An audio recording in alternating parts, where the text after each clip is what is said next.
Tak, qaranglar, sinus 4 qo'shilgan kosinus 26 ning kvadrati plus sinus 26 plus kosinus 4 ning kvadrati degan savol tushgan ekan kecha asosiy blokka. Bu qanday bo'ladi? Birinchi kvadratga ko'tarib ochib chiqamiz.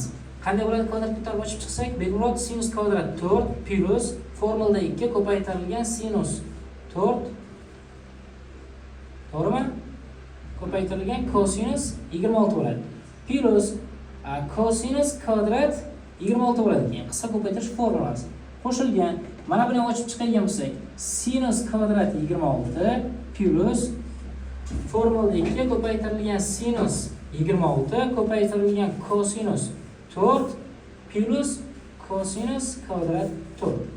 Endi bizlarga ma'lum sinus kvadrat 4 ga kosinus kvadrat 4 ni agar ikkalasini ham alfalari bir xil bo'lsa, birni berib qoladi. Demak, sinus kvadrat 4 qo'shilgan kosinus kvadrat 4 birni beradi.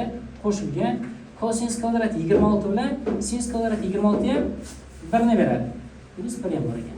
Qo'shilgan mana bularni o'zini yozib turibman.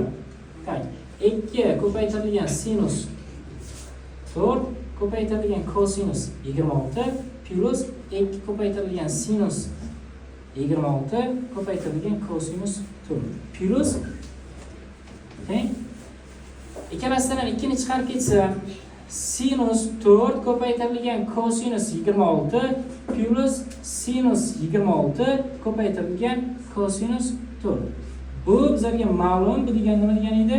Plus 2 emas. Mana 1 ga 1 ni qo'shsak 2 ni o'zib ketyapti. Bu degani 2 ko'paytirilgan sinus 4 plus 26 ni ochib chiqilishi.